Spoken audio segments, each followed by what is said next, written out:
안녕하세요 여러분, 반갑습니다. 김남규입니다. 오늘 이 시간에는 이번 학기의 마지막 주제인 워드 임베딩에 대해서 같이 살펴보도록 하겠습니다. 오늘 다루는 내용은 여러분들 텀 프로젝트 수행하고는 관계가 없고요. 텀 프로젝트는 지난번 주제인 토픽 모델링까지의 내용을 토대로 여러분이 제출을 하시면 되겠습니다. 다만 워드 임베딩은, 그리고 폭을 더 확장해서 텍스트 임베딩은 최근 자연어 처리 분야에서 가장 각광을 많이 받고 있는 분야 중 하나라고 할 수가 있겠어요. 임베딩이 무엇인지는 본론으로 들어가서 더 자세히 살펴보게 되겠지만, 우리는 이 시간에는 단어 수준의 임베딩인 워드 임베딩을 다루게 되고요. 말미에 아주 잠깐 문서 임베딩도 잠깐 다루게 됩니다. 단어 임베딩이 가장 작은 단위라면 문서 임베딩이 가장 큰 단위가 되겠죠. 그리고 그 중간에는 문장을 임베딩하는 방법들이 있게 되고요. 문장을 임베딩하는 방법 중에 우리들한테 많이 알려진 벌트라든지 GPT라든지 이런 딥러닝의 대표적인 기법들도 문장 임베딩을 다루고 있을 정도로 자연어 처리 분야에서의 임베딩이 차지하는 위치는 굉장히 중요하다라고 볼 수가 있겠습니다. 학기 초에 여러분들께 계획을 안내할 때는 마지막 주제를 텍스트 임베딩이라고 했었어요. 그래서 워드 임베딩 뿐만 아니라 센턴스 임베딩을 다루면서 버트도 다루고 조금 더 깊게 나가려고 했었는데, 아무래도 이번 시간에 딥러닝까지 다루기는 조금 무리가 있을 것 같고요.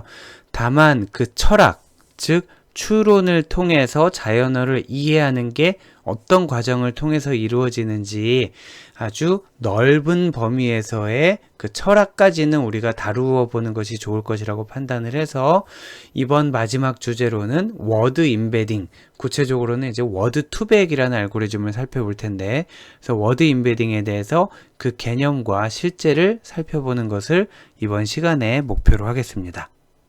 자, 그럼 본론으로 들어가겠습니다. 오늘 같이 살펴볼 내용을 요약하면 이렇습니다. 우선 워드 임베딩이라는 것이 무엇인지 그 개념을 이해해야 되겠고요. 워드 임베딩도 결국에는 단어를 표현하는 방식 중에 하나인데, 단어를 표현하는 방식으로 우리가 시서로스 기반 표현, 통계 기반 표현을 이미 배웠어요. 우리가 언제 배웠지? 시서로스 기반 배울 때 워드넷에 대해서 설명을 했었고요. 통계 기반을 할 때 코어 어커런스 매트릭스를 배웠던 적이 있죠. 자, 그래서 우리는 단어를 표현하는 방식으로서 시서로스 기반, 통계 기반 기법을 배웠고, 이번에 다시 새로 볼 방법이 추론 기반 단어 표현 방식인데, 이때 워드 투백이라는 것을 배우게 됩니다. 워드 투백은 워드를 임베딩하는 추론 기반 알고리즘 중에 가장 대표적인 알고리즘이다. 이렇게 이해하시면 될 것 같아요. 워드 투백은 신경망을 기본으로 해서 돌아가게 되는데, 그래서 사실은 더 정확하게 이해를 하려면 신경망에 대해서 이제 퍼셉트론부터 신경망까지 자세히 살펴본 뒤 워드 투백을 배우는 게 이치에 맞겠지만, 우리는 신경망에 대해서는 어느 정도 이해가 되어 있다라고 가정하고, 그 신경망 위에서 어떤 아이디어가 추가돼서 워드 투백이 구현되었는지를 살펴볼 예정입니다. 초반부에는 워드 투백의 중요한 부분에 대해서 코드를 살펴보면서 같이 익혀보도록 할 텐데, 물론 코드를 하나하나 다 뜯어보는 건 아니지만 중요한 부분 위주로 이러이러한 순서로 이러이러한 기능을 수행하는구나 라는 것을 살펴볼 예정이고요. 이렇게 워드 투백의 핵심 아이디어에 대해서 어떤 절차로 수행되는지 과정을 이해하고 나면, 그 다음에는 워드 투백이 예쁘게 구현되어 있는, 물론 그게 다는 아니지만 굉장히 많은 것을 포함하고 있는 젠신 패키지를 이용해서 워드 투백을 함수를 호출해서 실행하는 간단한 과정을 같이 실습을 해보도록 할 예정입니다. 그리고 이렇게 해서 단어를 임베딩해서 벡터로 표현하고 나면 그 단어 벡터에 대한 시각화를 수행을 할 수가 있겠고요. 여기까지 다 하고 나면 워드 투백을 살짝 응용한 문서 임베딩 방법, 닥투백이라는 알고리즘이 있는데 문서 임베딩의 개념을 이해하고 코드를 수행하는 것을 오늘 목표로 삼았습니다. 방금 설명이 어느 정도 됐지만 주요 내용을 다시 한번 조금 더 자세히 살펴보겠습니다. 자, 워드 임베딩의 개요를 살펴볼 예정이고요. 워드 임베딩의 개요에서는 단어를 표현하는 여러 가지 방식들을 비교를 해볼 것이다 라고 설명을 드렸습니다. 그리고 워드2백의 원리를 알아볼 텐데 워드2백은 결국에는 신경망이기 때문에 아래에서 신경망에 대해서 어느 정도 살펴보기는 봐야 될 것 같고요. 워드2백을 최초로 제안한 알고리즘에서 두 가지 방법으로 구현을 했어요. 그래서 시보라는 알고리즘과 스킵그램이라는 알고리즘으로 두 가지로 제안을 했는데 둘 중에 한 가지만 가지고 먼저 이해를 하고 다른 방식은 무엇이 다른지를 비교해서 설명하는 위주로 진도를 나가도록 하겠습니다. 신경망을 이용해서 워드2백을 구현하는 과정을 살펴보게 될 텐데 이때는 우선 단어를 표현하는 방법, 원핫 인코딩이라는 방법이 있고요. 그리고 dense representation, 밀집 표현 방식이라고 하고 여기는 그냥 원핫 인코딩이라고 부르게 됩니다. 이 두 가지 방식을 비교를 해볼 거고요. 그리고 또 신경망의 구조에 대해서 원래는 굉장히 긴 시간을 소개를 해야 되겠지만 여러분들이 이미 많이 알고 계시기도 하고요. 지금 이 시간의 목표는 신경망을 이해하는 건 아니기 때문에 한두 페이지로 간단하게 짚고 넘어갈 예정입니다. 그리고 워드2백의 구조를 여기가 이제 핵심이 되겠죠. 워드2백의 구조를 설명하는데 신경망에서는 단어를 어떻게 처리하는지, 그리고 C5 모델에서 추론은 어떻게 이루어지고 또 학습 데이터는 어떤 식으로 준비가 되며 그래서 결국 C5 모델이 구현되는 모습은 어떠한지를 워드2백 아키텍처에서 살펴보도록 할 거고 이 부분이 워드 임베딩, 오늘 배우는 추론 기반 워드 임베딩을 이해하는 가장 핵심이 되겠습니다. 이렇게 해서 C5 모델에 대해서 이해를 하고 나면 스킵그램 모델과 C5 모델은 개념적으로 어떻게 다른지를 살펴볼 것이고요. 그리고 사실은 지금 이 위에서 다루는 내용들은 개념적인 워드2백에 어떤 아이디어들이 들어갔는지에 대해서 핵심적인 부분을 다루게 되는데 사실 이것만 가지고는 방대한 양의 데이터에 대해서 속도가 나오지 않는단 말이에요. 그래서 실제 워드2백에서는 속도 개선을 하기 위한 여러 가지 아이디어들이 들어가게 되는데 그 중에서 임베딩 계층을 구현하는 아이디어, 자, 임베딩 계층에 대해서 조금 개선을 하는 아이디어가 있고 네거티브 샘플링이라는 개념을 적용하는 부분이 있어요. 특히 이 네거티브 샘플링이라는 거는 워드2백에서 뿐만 아니라 다양한 활용에서 다양한 목적으로 응용될 수 있기 때문에 개념을 알아두시는 게 좋을 것 같습니다.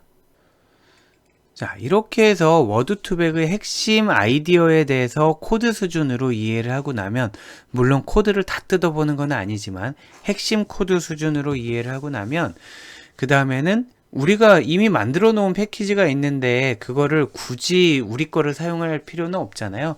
훨씬 더 정교하게 효율적으로 코딩이 잘 되어 있는 젠신 패키지를 이용해서 워드2백을 불러서 워드 임베딩을 수행을 해볼 거고요. 워드 임베딩을 수행하고 나면 단어들이 벡터로 나오잖아요. 그럼 벡터들 간의 거리를 구할 수가 있기 때문에 이렇게 만들어진 단어들을 가지고 유의어 네트워크를 아주 간단하고 좀 지저분한 형태지만 한번 그려보려고 합니다. 그리고 유의어가 아니라 단어 벡터 자체를 시각화할 수가 있는데 단어 벡터 예를 들면 단어 하나가 1,2라고 나타났다. 그러면 요거는 2차원 공간에 플로팅을 할 수가 있잖아요. 만약에 1,1,1이다. 그러면 3차원 공간에 찍을 수가 있겠고요. 그런데 만약에 단어를 100차원으로 나타냈다. 그럼 100차원 공간에 찍을 수가 있겠지만 우리가 100차원을 그릴 수도 없고 볼 수도 없잖아요. 그래서 여러 가지 차원을 압축하는 방법이 있게 되는데 자, 아무튼 단어 벡터를 시각화하기 위해서 웹페이지를 하나 들어가서 웹이라는 사이트에 들어가서 시각화하는 과정을 볼 거고요. 그리고 tSNE라는 또 함수를 이용해서 우리가 단어 벡터를 시각화하는 과정을 같이 실습해 보도록 할 겁니다. 그리고 마지막으로 간단하게 단어를 임베딩 한다면 문서는 어떻게 임베딩 할 수 있을까? 라는 아이디어를 하나 추가하는 것으로 오늘의 수업을 마치도록 할 예정입니다. 이러한 내용들을 실습하기 위해서 역시 여러 가지 라이브러리 패키지들이 필요한데, 젠심이라는 거는 다양한 텍스트 분석 알고 있죠? 여러분, 우리가 접했었죠, 이미. 다양한 텍스트 분석 기능을 제공하는 자연어 처리 패키지, 가장 많이 사용하는 자연어 처리 패키지이고요. 이 중에 워드2백도 있고 닥2백도 있어요. 그래서 워드2백은 단어 벡터를 도출할 때 사용할 거고요. 단어 벡터를 가지고 단어 간 유사도를 구할 수 있으니 유의어도 도출할 수 있겠죠. 그리고 문서 벡터를 도출할 땐 닥2백을 써서 그러면 얘는 유사 문서를 뽑아낼 때 사용할 수가 있겠죠. 그리고 단어 벡터를 시각화할 때는 사이킨런의 티스네라는 것을 사용할 거고요. 그리고 오늘의 핵심은 아니지만 그 단어들 간의 유의어 네트워크를 나타낼 때 시각화가 필요하기 때문에, 즉 네트워크를 그려주는 게 필요하기 때문에 네트워크스라는 라이브러리도 사용하게 됩니다. 자, 그럼 이제 본론으로 들어가서 워드 임베딩의 개요를 살펴보도록 하겠습니다. 임베딩이라는 거는 우리 데이터 과학에서 임베딩이라는 거는 어떤 객체를 특정 차원의 공간에 사상화돼 원래 객체의 대수적 성질을 유지하는 거예요. 그래서 만약에 객체가 여기 3개가 있잖아요. 3개가 있는데 얘를 이런 공간에 매핑을 할 수도 있겠고요. 아니면 이런 평면에 매핑을 할 수도 있겠고, 아니면 이런 1차원으로 매핑을 할 수도 있겠죠. 그래서 예를 들면 얘는 여기 가고 여기 가고 여기 간다, 이렇게 될 수도 있고, 얘는 여기, 얘는 여기, 얘는 여기, 뭐 이렇게 될 수가 있는데, 얘를 어떤 공간으로 매핑을 하든지 원래 객체의 대수적 성질을 유지하는 건데, 대수라고 하면은 굉장히 많은 의미를 내포하고 있죠. 대수가 영어로는 엘저브라라고 얘기를 하죠. 굉장히 많은 성질을 유지해야 되는데, 우리 그 데이터 과학에서는, 특히 자연어 처리에서는 이 중에 우리가 유지해야 되는 게 뭘까라고 생각을 하면 단어의 의미인 것 같아요. 단어의 의미를 유지해야 되는 거고, 단어의 의미가 어떻게 유지되었는지, 단어의 의미가 잘 유지되었는지 아닌지를 어떻게 알 수 있냐? 단어와 단어의 유사성을 가지고 알 수 있지 않을까. 물론 단어와 단어의 유사성이 대수적 성질을 다 나타내는 것은 아니지만, 현실적으로 우리가 사용하는 것은 단어의 의미를 잘 유지하고자 하는 거고, 의미가 잘 유지되었는지는 결국 유의어, 반의어 이런 단어들 간의 관계를 가지고 알 수 있지 않나, 이렇게 생각을 합니다. 예를 들면 어떤 평면 공간에 단어 3개를 나타냈더니 A라는 단어와 B라는 단어는 가까이 있고 C라는 단어가 멀리 있었는데, 얘를 4차원 공간에 다시 플로팅을 했더니 A라는 단어와 C라는 단어가 가까이 있고 B라는 단어가 멀리 있다. 그러면은 원래 단어들이 갖고 있던 그 관계가 깨졌다라고 본다라는 거죠.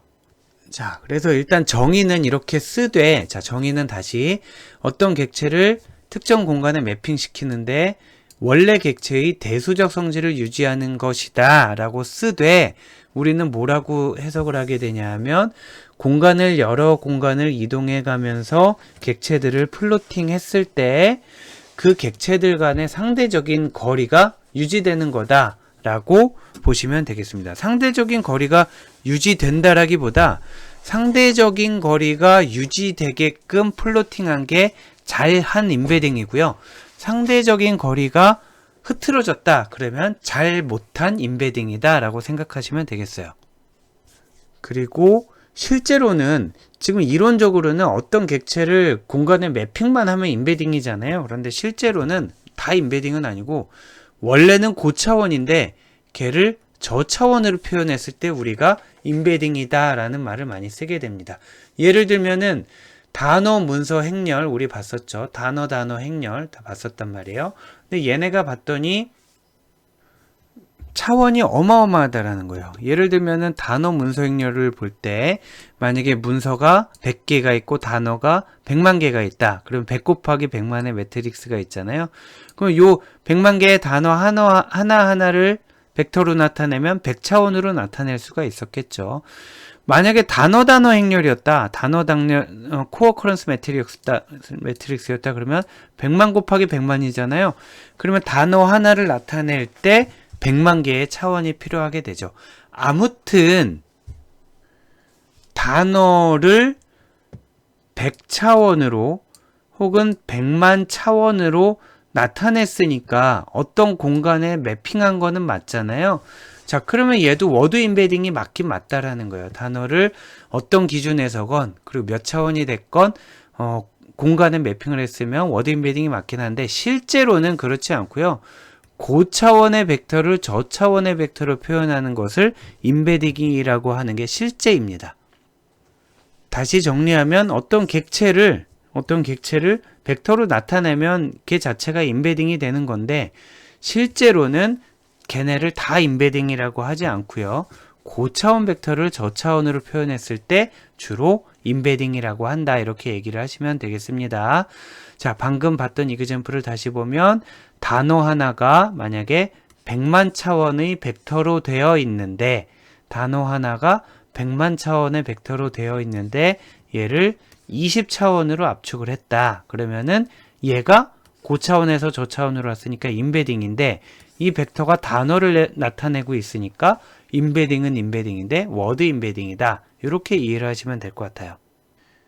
단어를 이렇게 벡터로 표현하는 임베딩 방식을 한번 여러 가지를 살펴보면 우리가 이전에 살펴봤던 워드넷과 같은 시서러스를 활용하는 방법이 있고 여전히 활용을 하게 됩니다만 시서러스를 활용하는 경우에는 그 시서러스 안에 단어가 들어가 있어야 되잖아요. 그렇기 때문에 신조어나 의미가 변하는 어휘에 대응하기가 어렵다라는 거예요. 새로 생긴 단어들은 시서러스 안에 아예 없을 거고요. 의미가 변하는 어휘는 시서러스 안에 있는 위치와 우리가 받아들이는 위치가 다를 거라는 거죠. 예를 들면 진상이라는 단어가 조선시대 때는 좋은 뜻으로 쓰였을 거고 지금은 안 좋은 뜻으로 쓰이고 있잖아요. 그리고 시서러스를 초기에 구축할 때 비용이 굉장히 많이 들기 때문에 이상적으로는 완벽한 시서러스가 있으면은 정말 많은 부분에 도움을 받을 수가 있겠지만 빠짐없이 필요한 단어를 노이즈 없이 깔끔하게 관계까지 구축한다라는 건 사실 쉬운 일이 아니고요.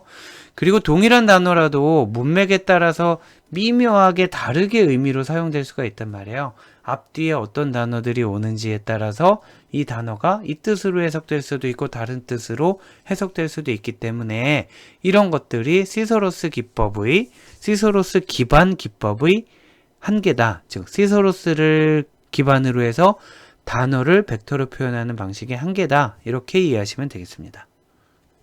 자, 우리가 그 다음으로 살펴봤던 기법이 통계 기반 기법이 되겠는데 우리 토픽 모델링 할 때 했었잖아요. 토픽 모델링 할 때 단어를 이제 벡터로 표현을 하게 됐었는데 이런 기법들은 SVD의 경우를 한번 생각을 해볼까요? 보면 전체 말뭉치에 대해 행렬 계산을 한꺼번에 수행해야 되기 때문에 아주 큰 계산을 필요로 하게 된다라는 거죠.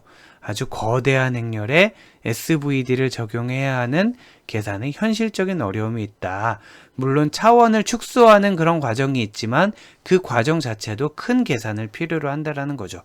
그리고 전체를 한꺼번에 문서와 단어를 놓고 이 전체를 한꺼번에 다루어야 되기 때문에 어휘에 새로운 단어가 추가되거나 아니면 새로운 문서가 추가되면은 전체 계산을 다시 수행해야 된다라는 그런 한계가 있습니다. 얘가 이제 제일 큰 한계가 되겠죠. 통계 기반 기법의 한계는 어휘에 새로운 단어가 추가되거나 아니면 새로운 문서가 추가되면 전체 계산을 다시 수행해야 된다라는 거예요. 그리고 마지막 한계는 한계라기보단 조금 그 추론 기반 기법의 기능을 하나 더 강조하려고 하는 건데 어휘 간의 유사성을 계산할 수 있지만 그 이외의 계산은 어렵다. 근데 사실은 추론 기반 기법에서도 실제로는 어휘의 유사성 말고는 할 수 있는 게 많지 않아요. 그래서 강조하는 게 어휘 간의 유추가 가능하다. 어휘 간의 유추라는 게 가능하다라고 뒤에서 이따 강조를 할 텐데 유추가 잘 되지는 않습니다. 그래서 점점 좋아지고는 있지만 실제로는 그래서 추론 기반 기법도 주로 어휘 간 유사성 계산 표현에 사용되지만 이상적으로는 유사성뿐만 아니라 유추까지 할 수 있는 데에 비해서 통계 기반 기법은 유사성만 계산할 수 있다라고 생각하시면 될 것 같아요. 자, 그럼 추론 기반 기법의 개요를 살펴보겠습니다. 추론 기반 기법의 핵심 아이디어는 어떤 단어의 의미는 그 단어 자체가 아니라 그 단어 주변의 단어들에 의해서 파악되어야 한다라는 겁니다. 예를 들면은 여기 물음표라는 위치에 어떤 단어가 들어갈 거란 말이에요. 물음표 안에 어떤 단어가 들어갈지를 우리가 맞춰봐야 되는데 만약에 주변에 있는 모든 단어들을 다 가리고 나서 여기에 들어올 단어가 뭔지 맞춰보세요. 그러면은 당연히 아무도 맞힐 수가 없잖아요. 그런데 이렇게 주변 단어들을 모두 보여주면서 그러면 물음표 안에는 뭐가 들어갔을까라고 물어보게 되면 맞출 수가 있다라는 거죠. 물론 say라는 말로 맞출 수도 있지만 그와 비슷한 다른 단어들이 올 수도 있겠죠. 아무튼 주변의 단어들을 가지고 특정 단어가 무엇이 들어있었을지를 예측할 수 있다. 이게 추론 기반 기법의 핵심이 되겠습니다. 자, 한번 보면 주변 단어, 이렇게 우리가 관심을 갖고 있는 단어의 주변에 있는 단어들을 우리가 맥락이라고 부르고요. 맥락은 정하기 나름입니다. 예를 들면 앞뒤로 한 칸씩 혹은 앞뒤로 두 칸씩 혹은 앞으로만 두 칸 혹은 뒤로만 두 칸 혹은 앞으로는 세 칸 뒤로는 한 칸 등등을 주변 단어다라고 우리가 정의를 할 수 있고 관심을 갖고 있는 단어의 주변에 있는 단어들을 우리가 맥락이라고 얘기를 합니다.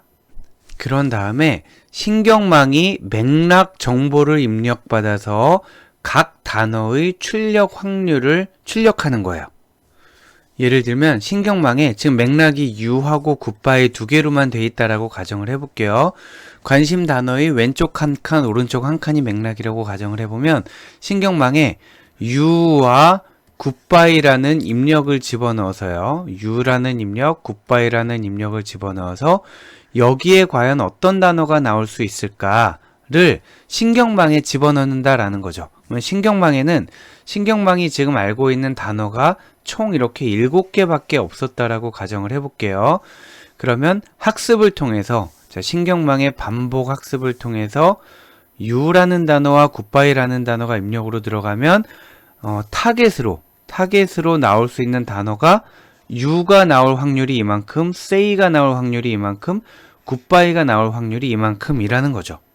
그러면 say가 나올 확률이 압도적으로 높구나. 그러면은 요 물음표 안에는 say가 들어있었겠군 하면서 say를 출력해주는 이게 신경망에 기반한 추론 기반 단어 표현 방법의 큰 흐름이 되겠습니다.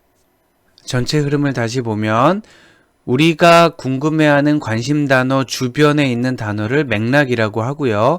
신경망에 이 맥락을 집어넣어서 관심 단어를 타겟으로 하는 학습을 시키면은 여러 번 반복 학습을 하고 나면 이 타겟 값이 가질 단어들의 확률이 나오게 되고 이때 이 확률이 가장 높은 것을 우리가 이게 정답 아니야? 라고 출력을 하게 되는 이런 흐름으로 이루어진다라는 거예요.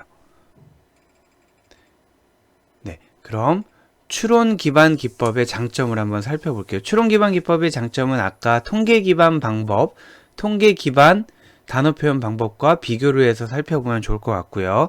가장 큰 특징은 신경망이 한 번에 소량의 샘플에 대해서만 학습을 수행할 수 있다는 거예요. 통계 기반 기법을 보면 우리 아까 한계로 지적했던 게 전체 데이터가 모여 있어야 얘네에 대해서 한꺼번에 학습을 수행할 수 있기 때문에 문서가 일부 추가된다거나 용어가 일부 추가되면은 학습을 처음부터 다시 해야 된다라고 그랬잖아요.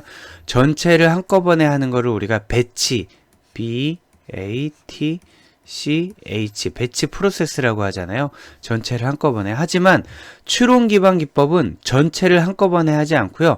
조금씩 추가해 갈 수가 있다라는 거죠. 그걸 우리가 배치 앞에 미니를 붙여서 미니 배치 학습이라고 얘기를 하는데, 자, 다시 신경망은 소량의 샘플에 대해 여러 번 수행을 한다라는 거예요. 그때 그 소량, 이렇게 골라진 애들을 우리가 미니 배치라고 부르게 됩니다.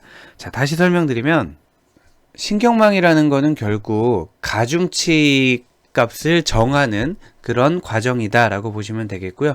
가중치 값이 잘 정해져 있으면은 예측을 잘하는 거고, 가중치 값이 엉터리로 정해져 있으면 예측을 못하는 건데, 신경망이 처음에 돌아갈 때는 가중치 값을 랜덤으로 설정을 한 다음에 계속 반복 학습을 수행하면서 가중치가 정답을 잘 맞출 수 있도록 튜닝을 해가는 과정을 거치게 되는 거예요. 자, 그래서 보면 이 그림에서 보면 처음에는 신경망의 가중치가 랜덤하게 돼 있었겠지만 그 다음에는 얘네를 가지고 학습을 해서 가중치를 갱신하고요. 그 다음 또 얘네를 가지고 가중치 갱신, 얘네를 가지고 갱신, 이런 식으로 미니 배치를 잘게 다시 전체 데이터를 잘게 미니 배치를 만든 다음에 이 미니 배치를 여러 번 굉장히 많은 횟수를 반복을 시키면은 그때 신경망의 가중치들이 예쁜 값을 찾아갈 수 있다라는 거죠. 자, 지금 특징 다시 한번 정리해 두시면 추론 기반 기법은 미니 배치 단위로 학습이 이루어지기 때문에 새로운 데이터들이, 새로운 문서들이 추가되어도 전체 학습을 다시 할 필요가 없다라는 큰 장점이 있습니다. 다시 또 말씀드리면 어휘가 추가되었을 때에도 기존의 학습 결과를 충분히 활용을 해서 기존에 학습된 가중치가 이미 있을 거란 말이에요. 신경망을 통해서 예를 들어 100만 장의 문서를 가지고 학습한 결과가 있을 텐데 거기 새로운 문서가 들어왔어요. 새로운 어휘들과 함께. 그때 새로 추가된 것들에 대해서만 미니 배치를 수행을 해도 충분히 가능하다라는 장점이 있고요.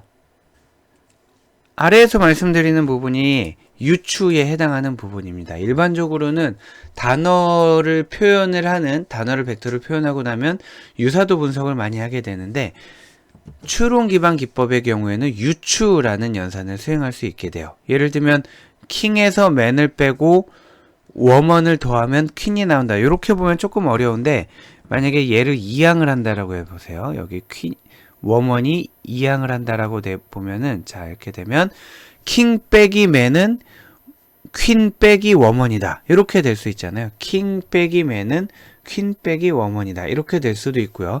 이항이 별로 잘 된 것 같지 않나요? 다른 이항을 한번 해볼까요? 얘를 요리 보내고 아니죠. 다시 얘를 이쪽으로 보내볼게요. 자, 얘를 이쪽으로 보내면은 워먼에서 맨을 빼면 퀸에서 킹을 빼는 거다. 즉 워먼과 맨의 차이는 성별이라는 차이가 있잖아요. 그래서 퀸과 킹을 빼면 또 성별이라는 차이가 있죠.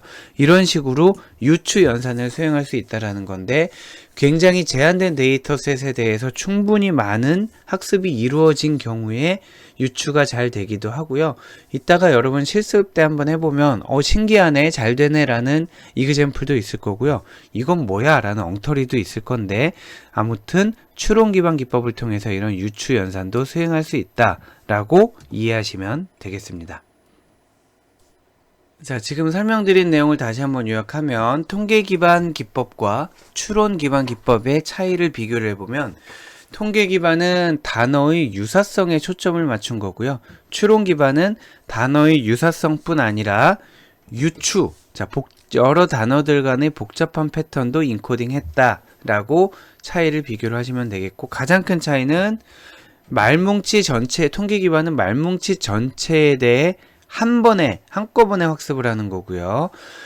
추론 기반은 말뭉치 일부, 미니 배치라고 그랬죠. 미니 배치에 대해서 여러 번 반복 학습을 하는 큰 차이가 있어서 이 차이, 지금 요 밑줄 친 요 차이로 인해 통계 기반은 어떤 한계를 갖냐 하면 새로운 어휘가 추가된 경우에 전체 계산을 다시 수행해야 되는 거고요. 그리고 추론 기반은 밑줄 친 특징으로 인해서 어떤 장점을 갖냐 하면 새로운 어휘가 추가되었을 때 지금까지 학습한 가중치를 초기값으로 사용하면서 새로운 어휘에 대해서만 추가적인 미니 배치 작업을 수행하면 된다라는 장점을 갖는다라고 정리하시면 되겠습니다.